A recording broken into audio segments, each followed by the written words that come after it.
stand and, if you wish, turn to welcome, with her flower girl and her bridesmaids, the bride.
Christine and Chris, Penny and Dave, may I extend the warmest of welcomes to you all to this wonderful occasion.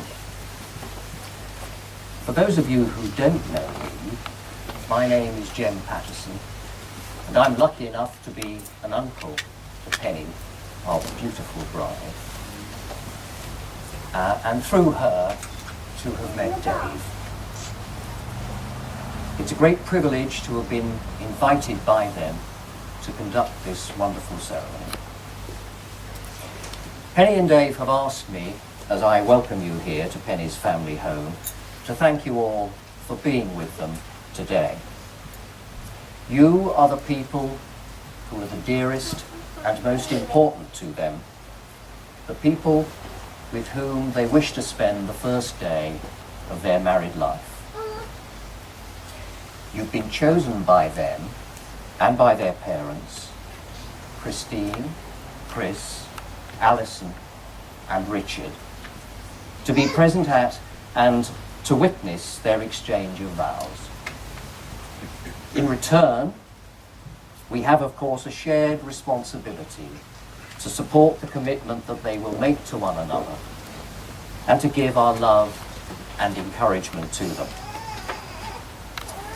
By way of introduction, I should explain that our bride and groom didn't wish this to be a religious ceremony. As some of you will be aware, they presented themselves yesterday to a register office where they were legally married. But marriage is more than a private legal arrangement between two individuals. Mark Twain expressed it well when he wrote, "A marriage makes of two fractional lives a whole. It gives to two purposeless lives a work and doubles the strength of each to perform it. It gives to two questioning natures a reason for living and something to live for. It will give new gladness to the sunshine, new fragrance to the flowers, a new beauty to the earth, and a new mystery to life. When two people love one another, as Penny and Dave do, it is fitting that their marriage be marked and celebrated in a joyful gathering such as this. The two of them have a place in their hearts for each and every one of you. They recognize the love and support that you have given to them, both as individuals and as a couple. And for that, they thank you.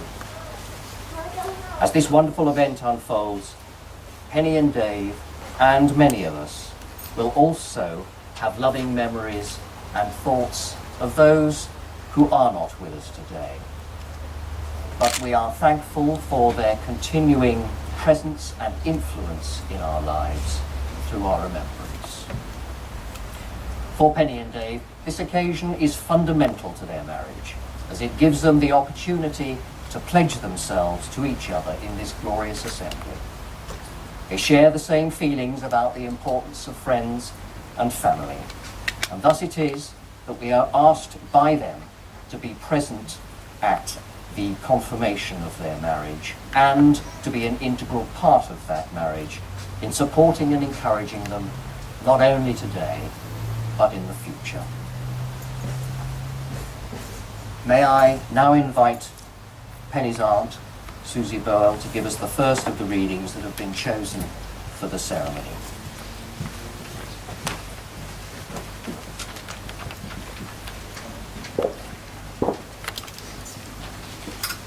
I don't believe in an interventionist God, but I know, darling, that you do. But if I did, I would kneel down and ask him not to intervene when he came to you, not to touch a hair on your head, to leave you as you are, and if he felt he had to direct you, then direct you into my arms. And I don't believe in the existence of angels, but looking at you, I wonder if that's true. But if I did, I would summon them together and ask them to watch over you, to each burn a candle for you, to make bright and clear your path and to walk like Christ with grace and love and guide you into my arms. But I believe in love, and I know that you do too. And I believe in some kind of path that we can walk down, me and you. So keep your candles burning and look at her bright and pure, that she will keep returning always and evermore into my arms, into my arms.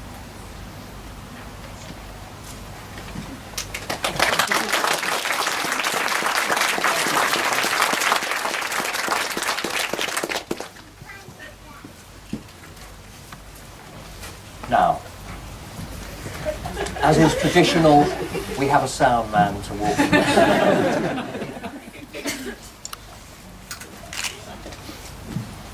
Thank you again, Susie. As is traditional, I must confirm with Penny and Dave that there is no obstacle to their marriage. So Dave, please repeat after me. I do solemnly declare that there was no impediment that prevented me being joined in marriage to Penny.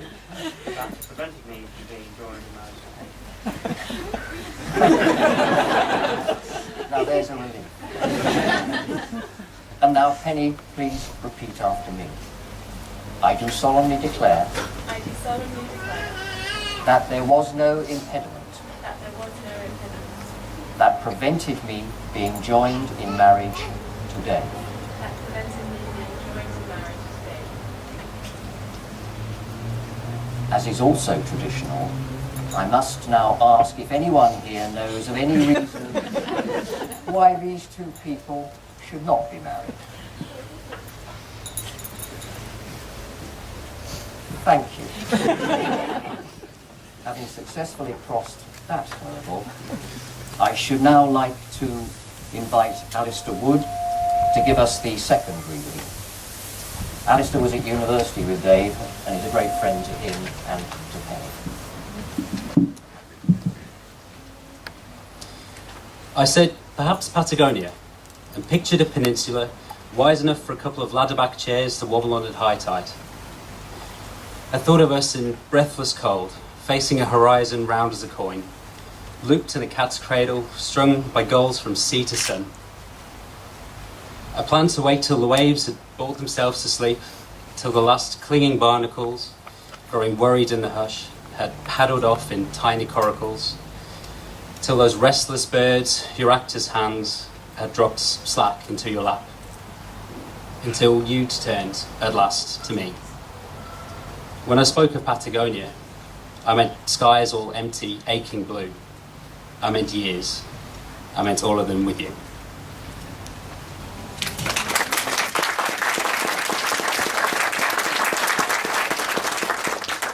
Thank you, Alistair. So we now come to the heart of the matter, as I ask Penny and Dave to affirm before you their commitment to their marriage and the promises they shall make, and to each other. Dave, do you take Penny to be your wife?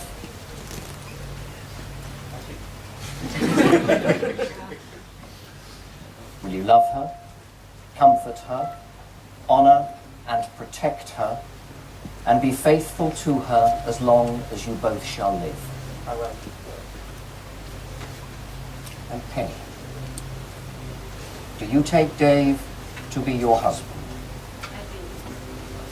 Will you love him, comfort him, honour and protect him, and be faithful to him as long as you both shall live? I will. Thank you. And now, friends, may I ask you to stand and bear witness as Penny and Dave make their vows to each other. But first, I ask you to affirm your commitment to them. Will you, the families and friends of Penny and Dave, support and uphold them in their marriage and in the years to come? We will. Thank you.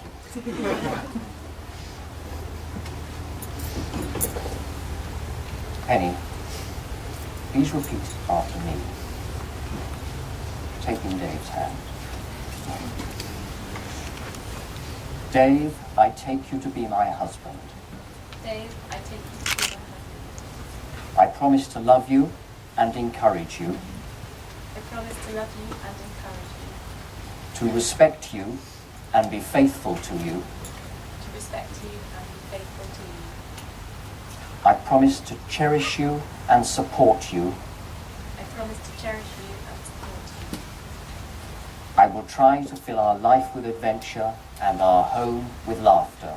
I will try to fill our life with adventure and our home with laughter. I will do these things for better and for worse, I will do these things for better and for worse, for richer, for poorer, for richer and poorer, in sickness and in health until death parts us. in sickness and in health until death parts us. And now, Dave, taking Penny's hand, please repeat after me. Penny, I take you to be my wife. Penny, I take you to be my wife. I promise to love you and encourage you, I promise to love you and encourage you, to respect you and be faithful to you. to respect you and be faithful to you. I promise to cherish you and support you. I promise to cherish you and support you. I will try to fill our life with adventure and our home with laughter. And I will try to fill our life with adventure and our home with laughter. I will do these things for better and for worse, I will do these things for better and for worse, for richer, for poorer, for richer, for poorer, in sickness and in health until death parts us. in sickness and in health, until death parts us. Thank you. Before we turn to the exchange of rings, I should like to invite Alison Buckler, friend and colleague to the happy couple, to give the final reading.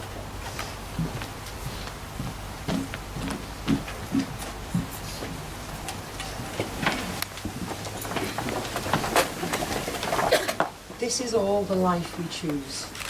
I go home, the sun is due. The streets are so deathly quiet. Crimson breaks in and out of sight. Red rings around the city block and red rings around my eyes. The devil greases up your hands. Angels make you break your back. But then I go home, just to see your face, to see that it's not changed. And though you are asleep, it seems so natural to kiss you as the sun comes up. I work nights and you work days.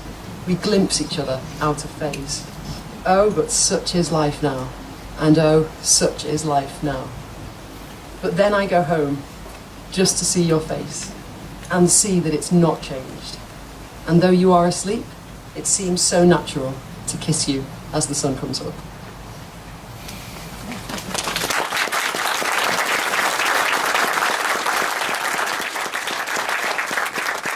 Thank you, Alison. And so, to the exchange of rings.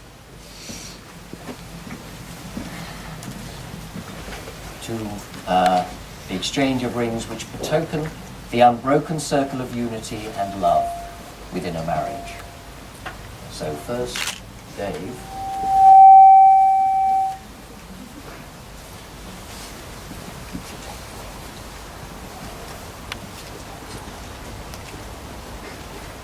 And please repeat after me. Penny, I give you this ring as a symbol of our marriage.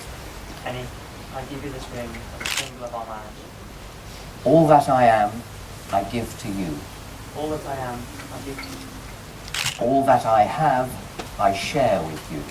All that I have, I share with you. May this ring always remind you of our love and of the words we have spoken today. May this ring always remind you of our love and of the words we have spoken today.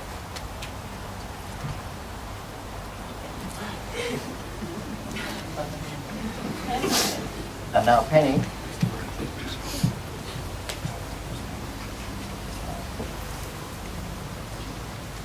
Dave, I give you this ring as a symbol of our marriage. Dave, I give you this ring as a symbol of our marriage. All that I am, I give to you. All that I am, I give to you. All that I have, I share with you. All that I have, I share with May this ring always remind you of our love and of the words we have spoken today. you. May this ring always remind you of our love and of the words we spoke Penny and Dave, you have made solemn promises and exchanged vows in the presence of your family and friends. I am delighted to confirm that you are husband and wife.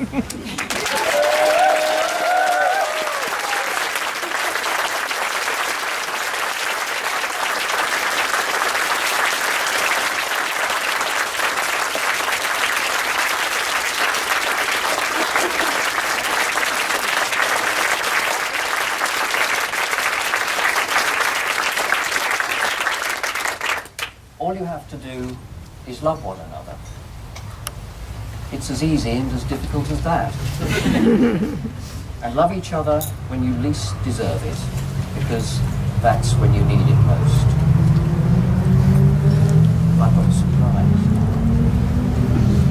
Before I release you to your adoring public, I have a gift for you.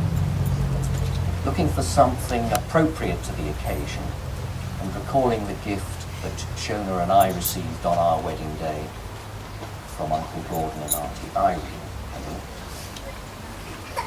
Shona and I found you a quaich. It's etched with the inscription, "To love, guide and protect." Now, to those of you who don't know, drinking from the quaich, a two-handled loving cup, is an ancient Scottish tradition that seals the bond between two people and marks the blending of their families. It symbolises the love and trust implied by the bond as the newlyweds share their first drink of their marriage together. So, I must now ask you to take a drink from your quaich. And what more appropriate than a whiskey? And what more appropriate whiskey than a dram of the Springbank acquired jointly by your father Penny and your maternal grandfather Abraham. Not yet. Just stand away from the bar.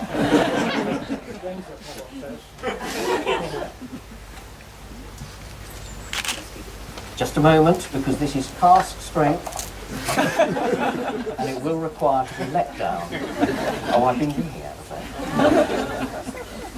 I haven't been drinking out. So there we are. Penny, so you take the cup in one hand and you please take a sip from it. Or a two. Mouthful if you'd like. You pass to Dave, who takes by the other handle, who also has a good swing.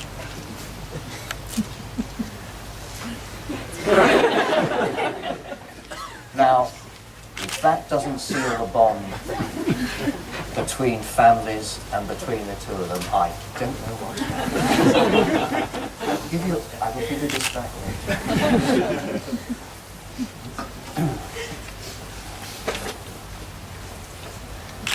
So friends, this concludes the formal part of proceedings. So now to the celebration and delights to come. Would you please be upstanding for your bride and groom? And should you wish to shower them with confetti, the bridesmaids, who are now progressing down the aisle, will have the wherewithal for you so to do. Cue music.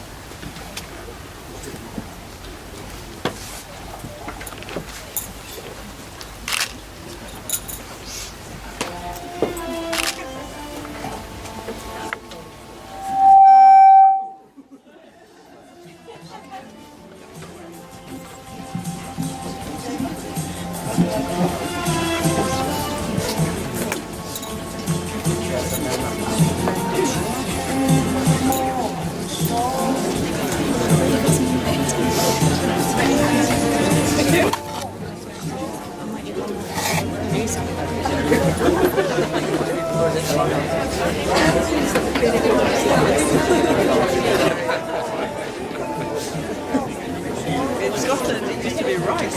They used to go around and brush up and eat.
bar for my instructions. It's incredible how the lure of food and a few drinks can focus the mind.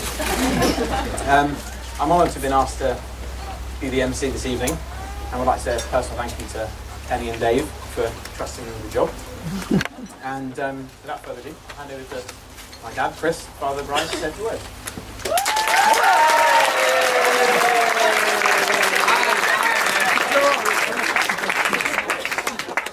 Put the glasses on, it's a sign of the advancing years. No, that's quite right. I was going to say I want audience participation. Some of you have been briefed, so I expect some responses at the right time. Oh, you'll get them. I'd like to extend my welcome. Jem welcomed you on our behalf earlier, but I'd like to welcome you to our house, to our garden, and to the celebration of Penny and Dave's of marriage today. And we welcome family and close friends, including Penny's godparents, all those years ago when she was christened, here today to share this occasion. Many of Dave's family, some who've travelled from across the water, welcome. Special welcome to Alison and Richard to join we're now a joined family. And many of Penny and Dave's friends, some of whom I've had the chance to have a chat to, but not all of you. So hopefully before the end of today, I'll talk to you all. So thank you for celebrating participating in the celebration of Penny and Dave's marriage. Before I move on to the happy couple, I've got a couple of other thank yous to make. I guess the first is to a very special thank you to Organiser-in-Chief and love of my life, Christine.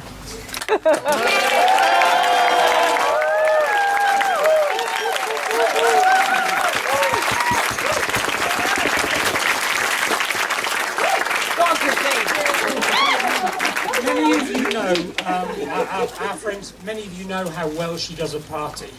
And she's been fantastic with this one. She even allowed me a week off to do the Rolex Fastnet race last week when things were kicking off and so on. So Dave and Penny assure me she'd be a wonderful FY1 organising hospital cover rotas for the doctors apparently. And I have another example of that later on. So I'm sure today will be her best organisation ever. Very special thank you also to the Reverend for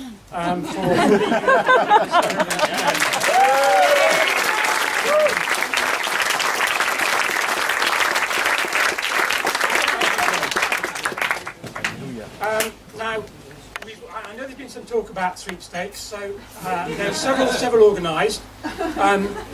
If you need any advice on placing a bet, Tomkins is your man. Stick your hand up, Tom. Tomkins is your man. He'll help you with the advice.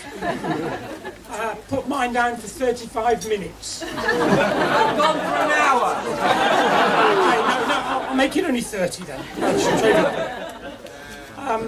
We have many doctors here today, I know, and I hope, Dave, you've created an on-call rota for tonight to look after the old ones. Christine has left no detail unturned. She even showed Dave the location of the village defibrillator. So I hope he's briefed some of you on location. And some of you may know I've had problems, and I went to see the doctor last week with a terrible pain in my right shoulder, and he said it's old age, and he couldn't make me any younger. And I expressed great surprise because it's exactly the same age as my left shoulder, which is fine. I'm not looking for the doctor to make me younger. I just want him to keep me getting older.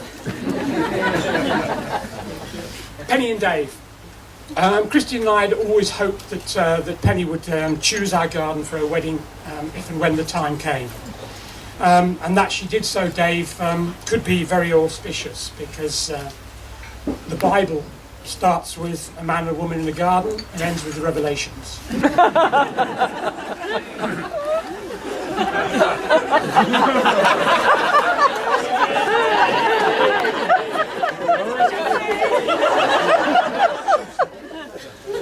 Penny was born in 1988 and started life in a very easy manner that she spent her childhood and adolescence.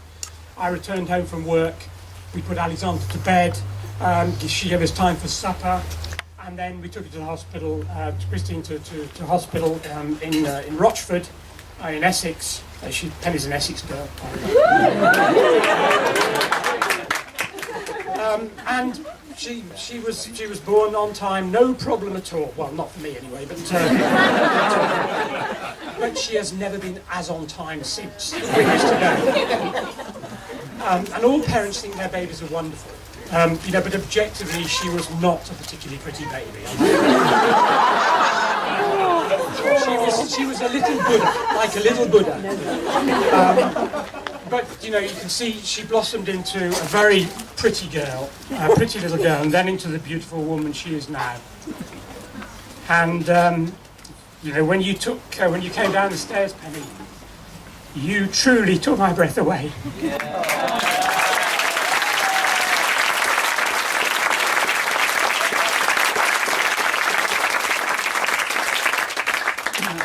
And wasn't the little flower girl Erin gorgeous?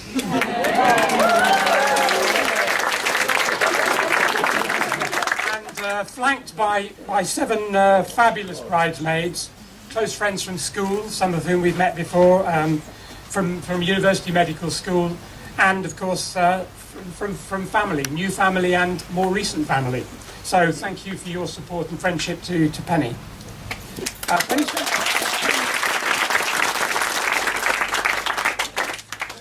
Who's on the long bet? Because I noticed that.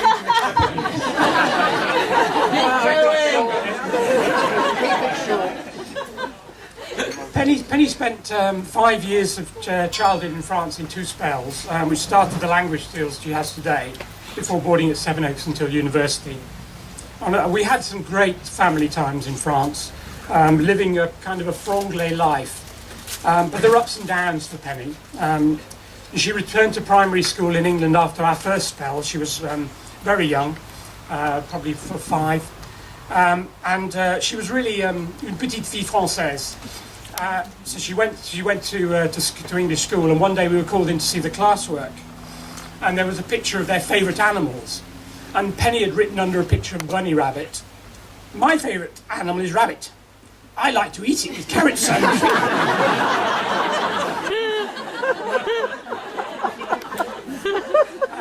Now, I was trying to find something that Penny's done that's naughty. She doesn't really do naughty, at least not when she lets on to her mum and dad. She makes Theresa May's runs in the cornfield look positively evil. So I struggled to find anything worse than when she chose to be naughty at primary school.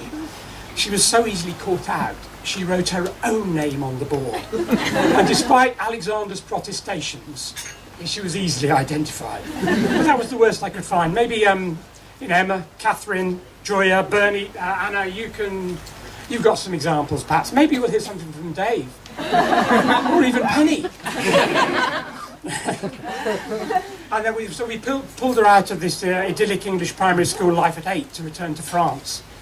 And she asked me tearfully after about 2 weeks at school, she said, "Daddy, why have you brought me to this prison?" Because little girls like to talk, of course, and she couldn't talk. But it passed very quickly. She made lots of French friends, and when she left at 11 to return to Sevenoaks, she was top of her class, even in French. So she made great progress. I think these were strongly formative years for Penny, travelling back and forth to France. Music was a big part of her life, sailing. And of course, amazing organisation of her academic work, which led to university, medical school, the friends she's met, and Dave, of course. And I say amazing because as far as we can see, organisation seems to be limited just to her academic work. And that's another challenge for you, Dave. So Penny is really a product of those who've taught, helped, advised, set examples, or provided friendship through her life so far. So my favourite daughter is not only beautiful and talented, which she gets from her mother, but has worked hard, become idealistic, principled, and at times very strong-willed. like Mary Poppins, practically perfect in every way. I refer to Penny as my daughter, but of course, not only is she very much an independent woman, as she constantly reminds me, I am no longer the most important man in her life. So Penny met Dave, and I'm sure, Sam, you're going to tell us why Dave is also practically perfect. And I'm hoping there's nothing you're going to say that might change my mind. A wonderful choice. And getting to know Dave, first Christine and I were first struck by his height compared to our diminutive Penny. But in addition to their passion for medicine, their careers, they have a love of punishing sports. Not quite as punishing as some, Imo or Kippy. But and Dave revealed that he supported a small football team called Grimsby Town on the other side of the world. Bad luck again today, sorry. 3-1 was it?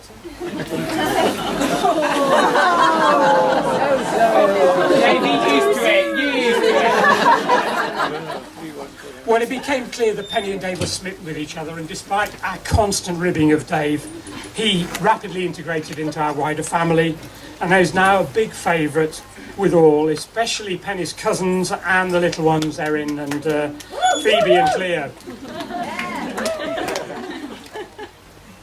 He's been dragged on and through the water in Cornwall. We'll tolerate discussion of Liverpool football. Sorry, Richard, they beat Crystal Palace today. Hey! He's even prepared to accept a dram of whiskey when he visits. It's hard work, but just to please us, of course. And sometimes at 11 o'clock in the morning in Scotland from Uncle Gordon. We also learned that Dave respects the essence of traditions and is a romantic. With help from Alexander, he ambushed us at lunch one day to tell us he wanted to marry Penny and find out our feelings. For the record, we were delighted. His proposal itself was not only romantic, he proposed on the same bridge with the same ring hidden in the same book he'd given Penny on the first date, but it was also expensive. And I hope I'm not stealing your thunder here, Mr. Best Man, but Penny lost their flat keys. Was very upset, and Dave had to insist on a very expensive lock change, otherwise his carefully laid plans would have completely unravelled. And then we had a glass of very expensive champagne on the Oxo tab, but I'm sure, Dave, you agree it was absolutely worth it for the happiness on Penny's face. Dave, it's said that all marriages are happy. It's the living together afterwards that causes all the trouble. They also say that marriage is the best teacher of all, teaching you loyalty, meekness, forbearance, self-restraint, forgiveness, and a great many other qualities you don't need if you stay single.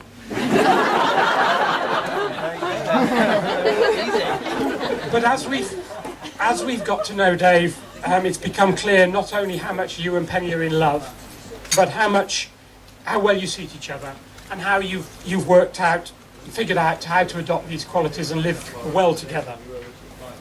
My only second thought occurred very recently when I began to wonder again if Dave really could dedicate himself to Penny, as only last weekend he unburdened himself and openly confessed his love and admiration for another, a tall, slim, athletic, talented athlete.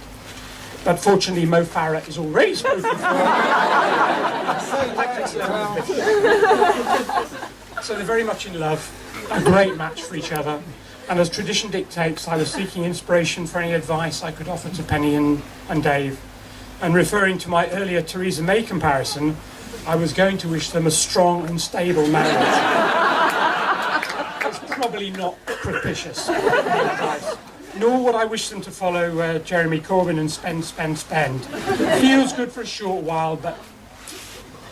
And despite Christine's belief, there is more than one way to load a dishwasher.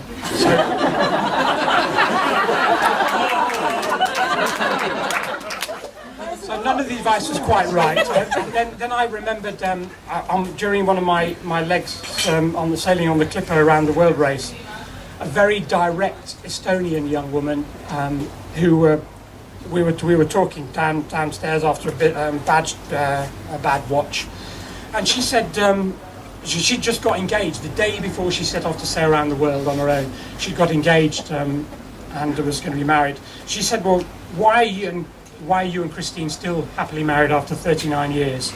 And she really took me by surprise. But I managed to respond, and I paraphrase my response as advice. Stay in love, stay friends, share many interests, but also have time apart and your own friends and activities. And of course, most importantly, Dave, always have the last word. Even if it's only yes, dear. So on that note, guests, please stand, raise your glasses to Penny and Dave.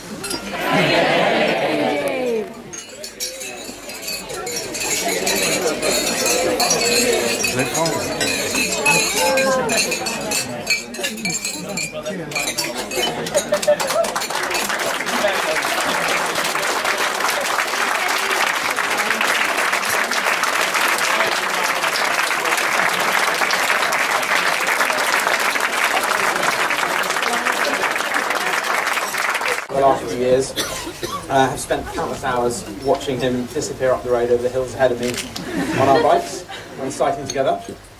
Not only is he a very accomplished cyclist, he's a fiercely intelligent, talented doctor, funny bloke, and all in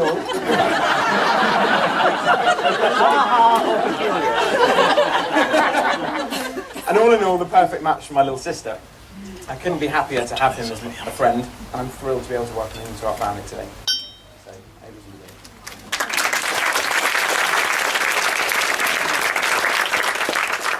Thank you, Alex, and thank you, Chris, for a lovely speech.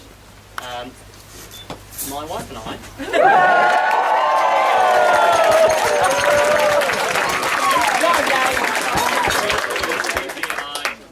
Really struggling to believe in this natural true. So do we. Dave, microphone. Microphone up a bit. He's so tall! Speak down, Dave, speak down. Speak down to us. We're so happy to see you all here today, and I think we'd both like to say a few words, but I want to begin with a number of thank yous. And there are so many people without whom today just couldn't happen. And I think it's important that we take the time to celebrate with them. Chris and Christine, I'm sure everybody will join me here in thanking you for being the most fantastic hosts. This has truly been just out of this world good, and I really want to say thank you very much.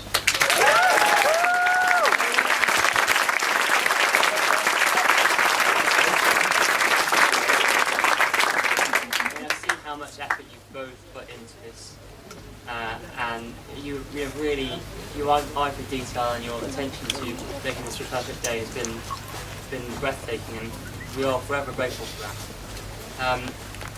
I really enjoyed getting to know you, and the way you welcome into your family has been absolutely wonderful. I'm so proud to be able to call myself a member of your family.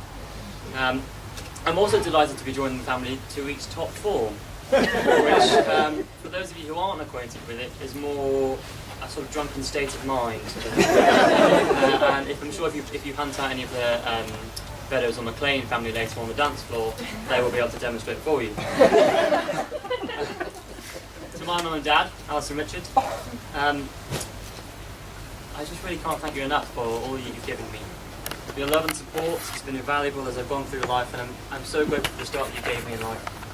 You showed me a real curiosity for the world, and that's been absolutely invaluable. The way you cultivated my early teenage interests in obscure African countries, the difference between stunning types of stalagmites and Radio 4. It really helped me crush those turbulent social waves of comprehension. Otherwise that could have been quite difficult.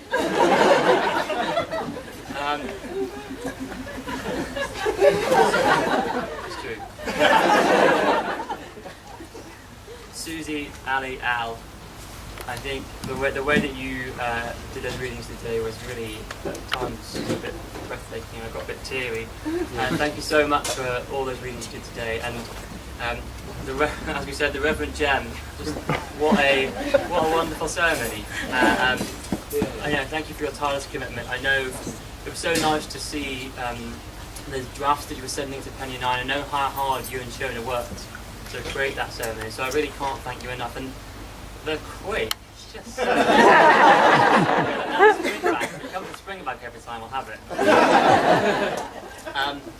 We've been so lucky to be surrounded by some very dear friends, and we're incredibly grateful for all the efforts you've made to come here today. And we've got guests from around the world, from the north of Scotland, from France, from Kenya, from Senegal, from Virginia, from Colorado.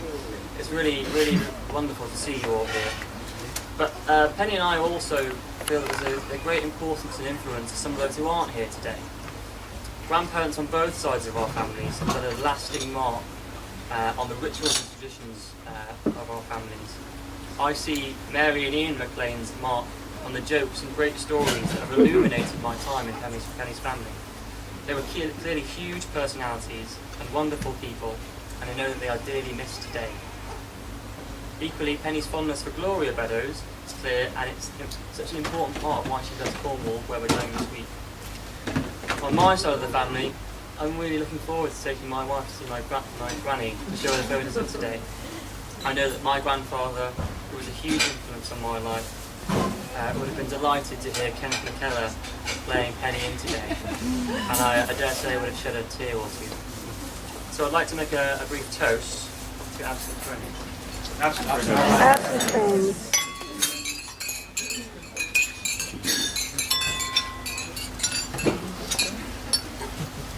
A few more thank yous. Thank you to the Ushers for your excellent help for the last couple of days and for such a great stag do. I'm really grateful to have such a good bunch of mates. I'm also grateful for the resilience of Matt's skull in the face of a jagged wall and an overzealous game of Disney football.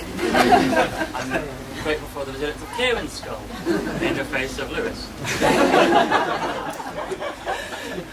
But I had a really great time, thank you so much.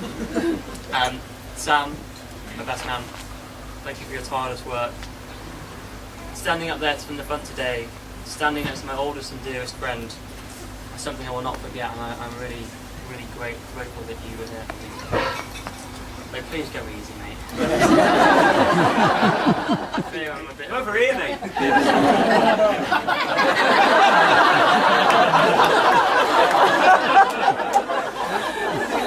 I'm a bit of a soft target, so.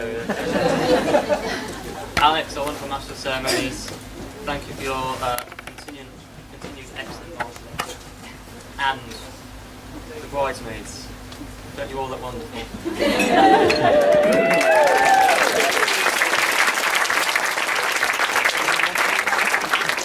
I know how much Penny has enjoyed going through this with you, and what an absolutely fantastic time she had with her Henry.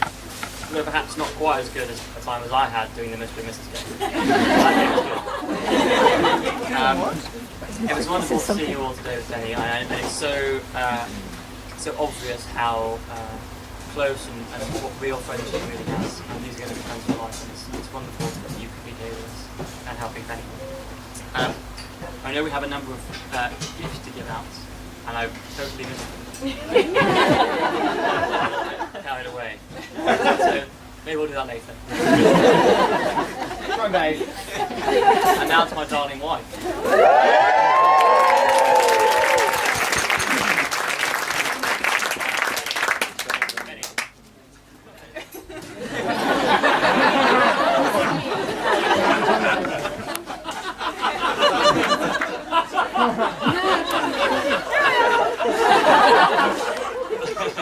Get used to it. I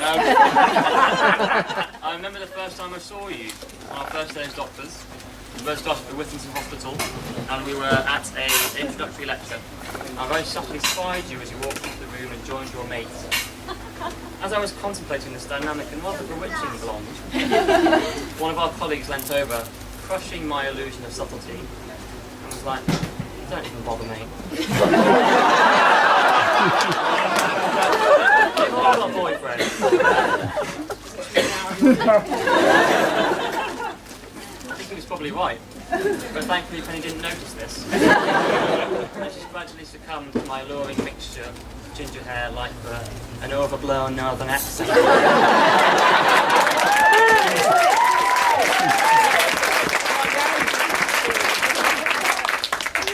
Chris alluded to, on the day we got engaged, I had lots of plans. And we had a lovely day of London sunshine. I was sitting in a cafe in the park near our house, and I had a moment of calm serenity, sitting there with the woman that I loved, in the place we were making our home, just a few short hours in question. Now, as Chris said, that didn't quite go to plans, and he lost the key. And a locksmith knows a desperate man when he sees him. He knew something was up. He knew he probably plot. I mean, probably cost half that twice. But thankfully, Penny didn't notice, and we were out the door with a ring and off to get engaged. I am so happy that you said yes that day. You are absolutely breathtaking. Today, I've got people at the front, so I cried. You're the most wonderful person I've ever met. Your enthusiasm for life is utterly infectious, and I've loved every minute of our time together. I love how you challenge me when I'm wrong, you lift me when I'm down, and you enhance me when I'm up.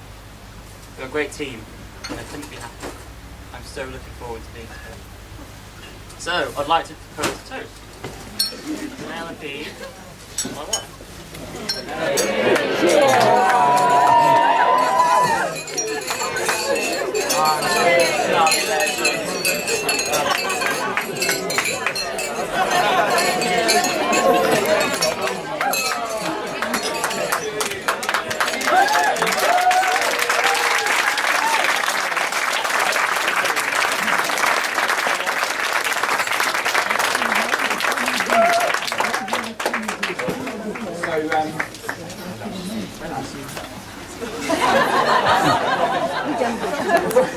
Before we move on to the best man, not in the sense of Dave having the last word, let's get used to that.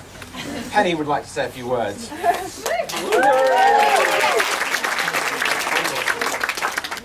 As a sister, and Charles will back me up on this, Penny has always been that annoying level of perfect. Exam results, always slightly better than mine. Never in trouble. And when we were younger, a remarkable ability to wind me up whilst infuriatingly managing to retain the impression that she was completely oblivious to it. For example, when we used to live in France, I liked to arrive at school in plenty of time, as this meant I could play football for longer in the playground. Penny obviously knew this. She would casually dawdle around in the morning, having breakfast, taking as much time as possible to get ready. She'd walk out to the car with her school bag, get in the back, and at which point Mum would go, "Penny, have you got your violin?" Obviously she didn't. At this point, she walked back to the house, in no great hurry, with her bag, put the bag down, pick up the violin,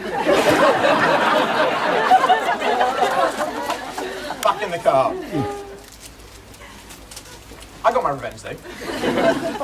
On longer car journeys, I used to sit there patiently, waiting for her to fall asleep, and then take great pleasure in accidentally waking her up. Mum and Dad obviously love this one too. Penny, you look wonderful today, and I could not be prouder to be your older brother and watch you get married to such a great guy. Without further ado, it's over to you.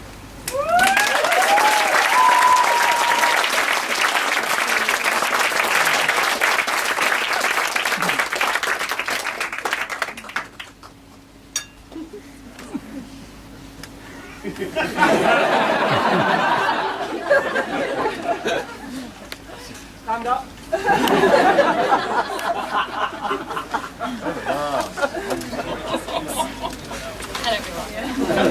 Hello everyone. Firstly, I'm sorry to everyone who's made a sweepstake entry somewhere around 45 minutes.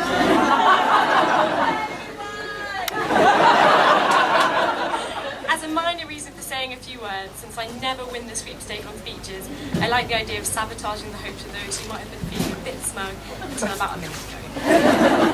More importantly, I wanted to take this opportunity of having all my favourite people here in one place at one time to say a few words. When we first got engaged, I went for a celebratory coffee at our hospital Costa with a friend who's here this evening, who, having recently been married, gave me some advice. He said that one of the best parts of getting married is all of the opportunities planning a wedding provides for bringing you together with people that you love. And to be sure that you make the most of these opportunities. When you're making a guest list, you realise that there are some people in your life who are so much woven into the tapestry that it doesn't matter if it's been days, months, or even years since you saw them last. It's those people you want to celebrate with. I can say this, and it's not awkward because you all obviously made the cut. But apart from just your presence here today, the last months have been full of lovely excuses to spend some time with some wonderful people. There's been going to my cousin Fiona's to taste her amazing cakes under the close supervision of Erin, our flower girl and cake taster in chief. And unlike my husband, and we do have a little gift for Fiona, which is under the table, Dave. So we can give that to you later. It's in a card. Already done it wrong. Mary Poppins!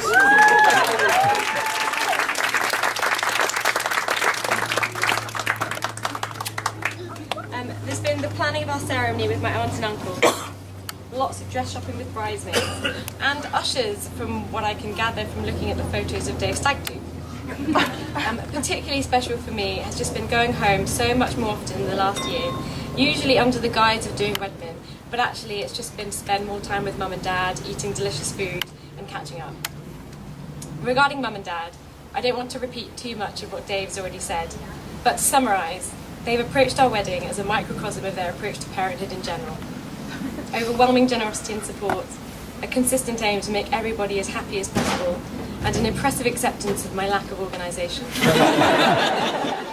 Compared to my childhood, however, there have been at least double the number of wine tastings over the last few years. I can't express how grateful I am to them for everything. On the subject of wine tasting, thank you so much to Jennifer and Jean-Michel for your expertise and enthusiastic participation in wine selection for the wedding. It's a tough job. You were very stoical.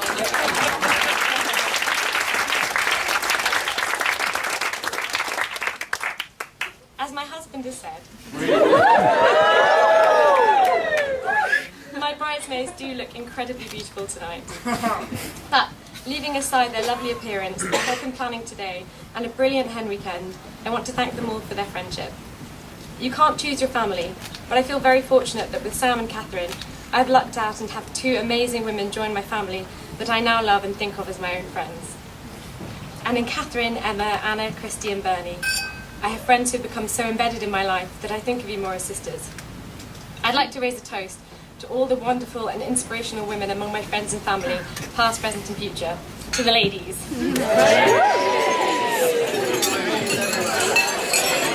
I love that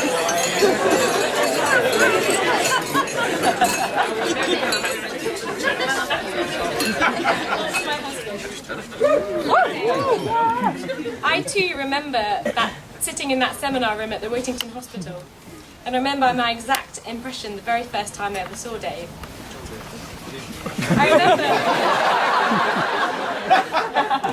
I remember watching him walk around the room and thinking to myself, that boy is really ginge.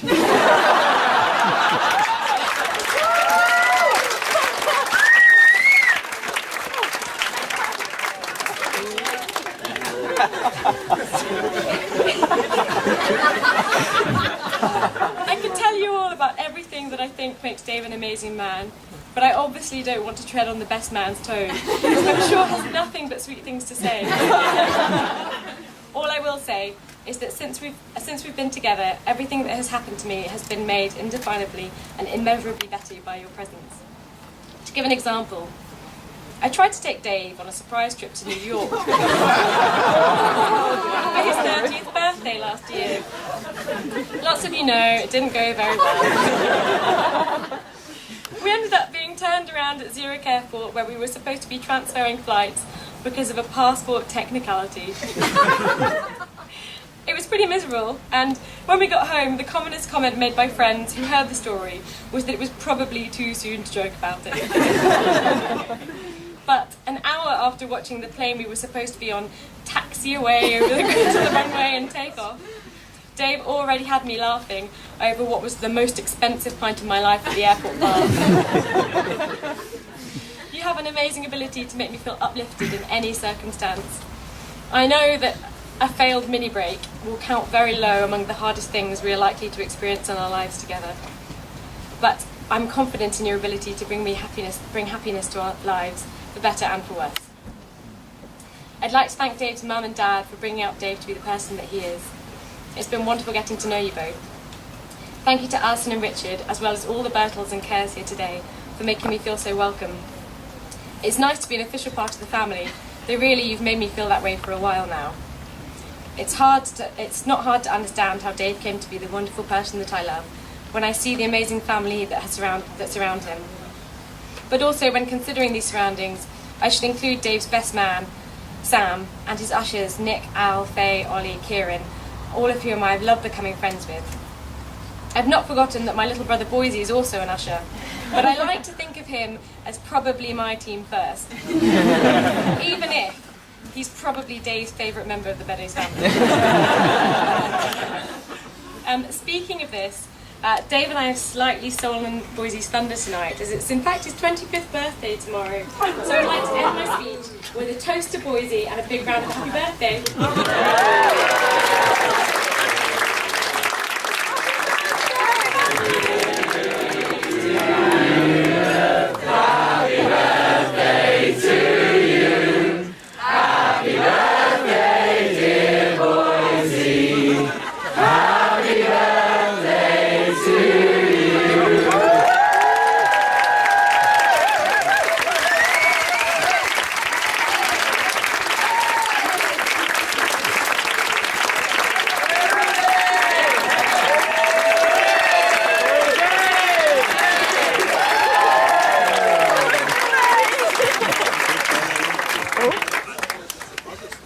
Right, here we go.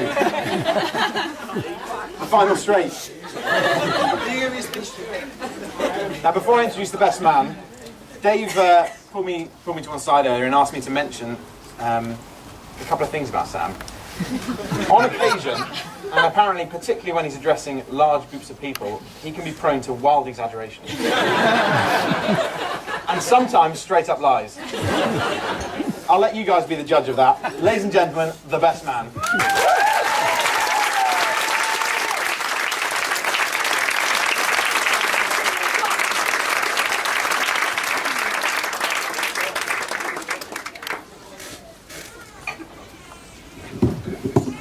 Preemptive strike, clever. It's hard going last because half the jokes have been nicked, but we'll just laugh like you heard it the first time. So, as Dave said, good afternoon, good evening. My name's Sam, and it's a real honour to be stood here to be Dave's best man. I appreciate there were a number of candidates that Dave could have picked to be his best man. There are friends from home in Grimsby, although the fact they're stuck out in that corner suggests maybe they weren't top of it.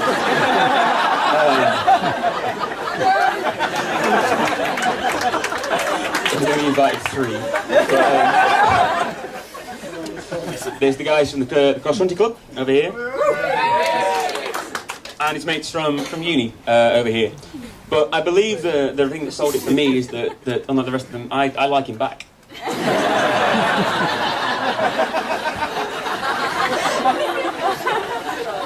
Just to echo Chris's sentiments, Alex's sentiments, Dave's sentiments, Penny, you've done our scrub up well, love.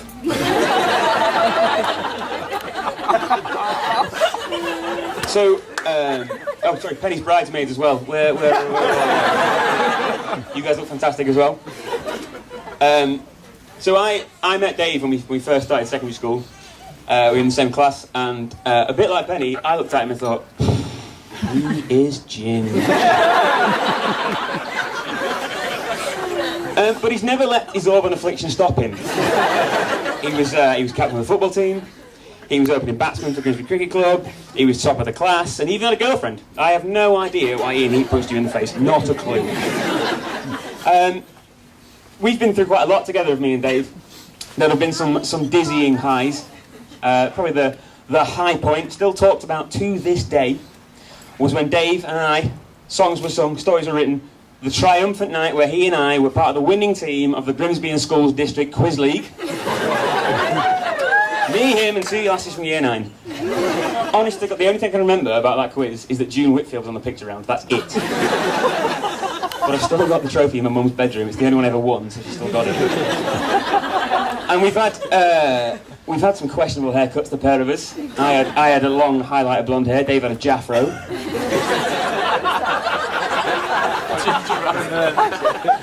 If you want to see a photo later, just come and find me. And we've been through quite a lot of lows. It's quite tough supporting Grimsby Town. As they proved today, as Chris mentioned, getting stuff 3-1 of a man sent off. And it's not easy. We shared it together. The problem is they give you just enough hope to bring you back, and that whole miserable cycle starts all over again. What else we play? It's all that wine. So, like 6 of us here, Dave is a proud northerner. I like that Alex laughed so loud and it picked up on the mic. And I was chatting to Penny recently, and she told me that when she told Chris and Christine she was going out with a northerner, there was quite a bit of shock. I don't know what they were expecting, like a soap dodging, coal mining sort of Arthur Scargill type. I don't know whether they expected him to sound a little bit like a Chuckle Brother, or possibly it was more like Jon Snow. But it was probably quite a shock when he turned up at the door and said, "Hello, I'm David."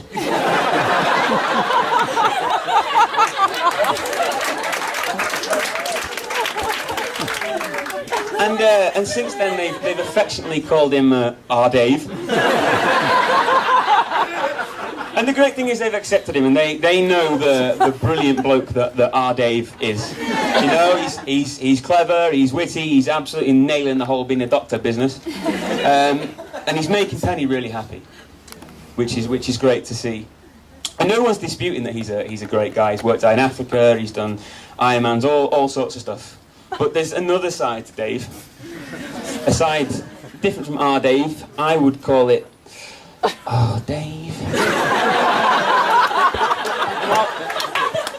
I'll give you an example, if I may, if that's all right. So last year, me and my girlfriend Rosie came down to London, and we're going out for dinner with one of Rosie's friends, and Dave was joining us. And Rosie's friend had booked the restaurant, and before we went, I was talking to Dave about it, and he went, "Mate, about dinner tonight. Can you tell me where we're going, and then if I don't like it, can I book somewhere better?" And I don't know. I mean, maybe it's just me. I mean, has anybody else experienced this? Like, possibly. Oh, there's a few. It's almost like it was planned. And another thing Dave's done once before when I was out for a meal with him, and Penny as well, is he came and joined me and a friend, and he came for dessert, and we were ordering dessert, and waiting for us. What would you like, sir? And we ordered, and then came to Dave, what would you like, sir? And he goes, oh, just surprise me. It's a bit London, isn't it? And apparently he did it recently on a trip up to Leeds. He went for a restaurant, and he was having a meal with Kieran here, and the waiter said, "What would you like?" And Dave said, "Just surprise me." And what happened, Kieran? So this poor waitress clearly never heard before, and just was very clearly confused by this request of surprise me. So we can only assume that she decided just to ignore him completely and bought him nothing at all.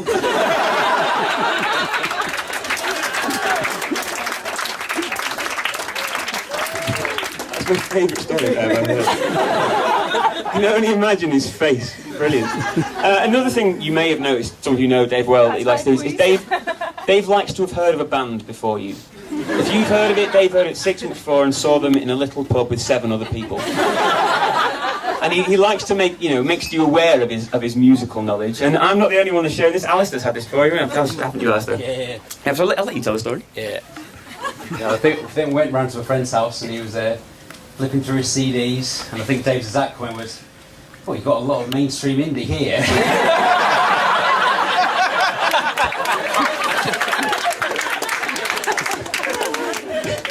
His speech wrote itself. It's so easy. Alright, should we do one more? Let's go to the Exiles in the back. So Dave, every now and again, has the ability to be a slightly tight northerner. One of the chaps was telling me recently when he used to get around in the evening, going round, and when it was anyone else's round, I'd have a double JD please, but when he came to his round, he'd get a single. And they used to go nights out in Grimsby. Grimsby's not massive, but Dave lived in a slightly, he lived out of the way of the rest of us. But we'd all share a night out together, and I'll let Ollie talk you through most nights out home at 2 in the morning. Well, first of all, we'd all, well, me, Steve and Sam, kind of lived on a bit of a straight road, village, drop each other's off, absolutely fine. Normally, I end up giving loads of money to Sam, change, I don't know, I was drunk. Normally a quid, covers it. And then one night, we jump in the taxi, see everybody, bye, and Dave jumps in. And I'm like, what are you doing, Dave? You live miles away. And he goes, yeah, but just go via Laceby, it's fine. Alright then, that's fine, a couple of miles out of the way, and then he gets out with no money whatsoever. Just to pick it up.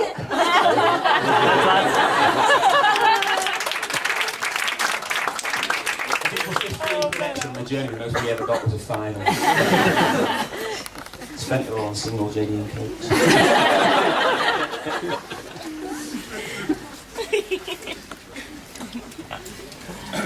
It's the pause that makes it worse. It's the screen's locked. Sorry.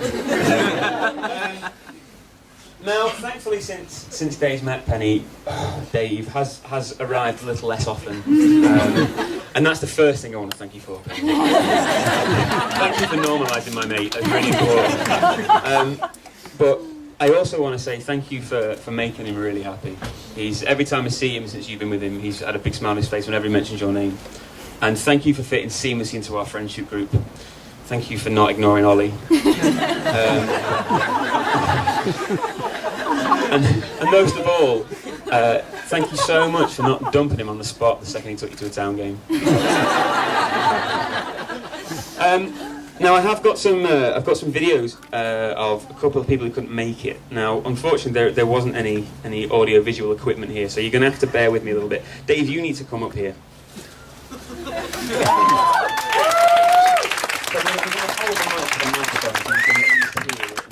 People who aren't more than 4 yards away might see it. Okay, you ready? Yeah. Alright. Watch it not work now.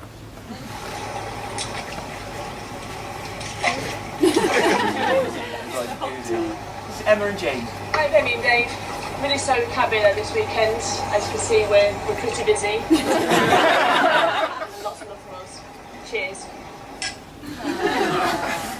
So, there's loads to go on that left.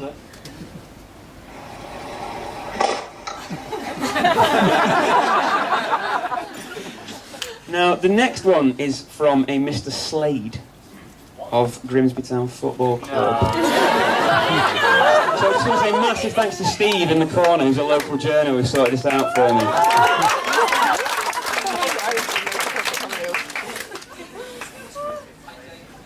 You're getting married, and I know husband is so listen, have a great evening. All the best to both of you, buddy.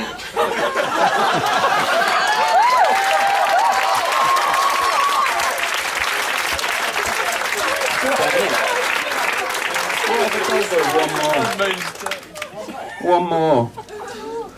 I'm just not going to play it and watch you wet yourself.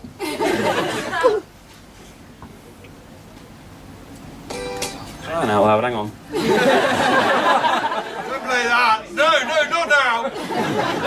This is what happens when you're too tight to pay for the actual version, you get the free one instead.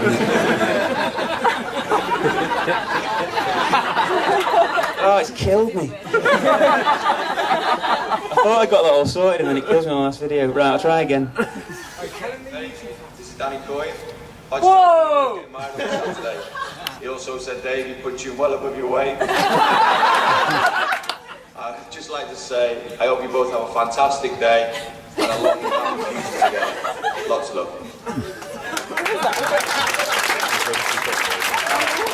So for most of them, there won't mean anything. There's 3 guys over there and there's me and him and all that. what I mean. So the greatest players that ever wear a town shirt. That's actual, Danny. I'll send you that. You can have it.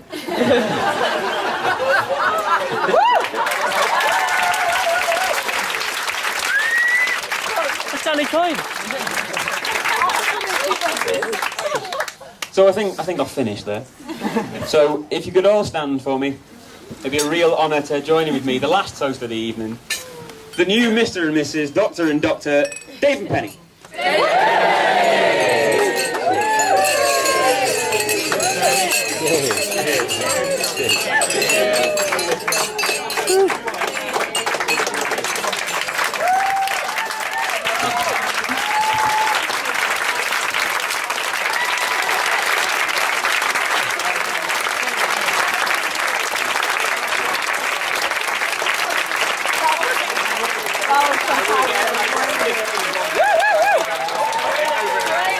Sorry, fella.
my strong advice, and remember to always think twice. Don't think twice. Don't think twice. Don't look at me. Show the photo, baby. Is it right of mine? Dance on the floor. People always told me, be careful who you love.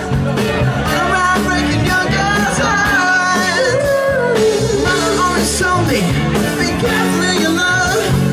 Careful what you do, some lie becomes the truth. Really cheating is my over. Just a girl who thinks that I'm the one. But the guy is not my son. She says I am the one, but the kid is always mine. No, what you do for me is get me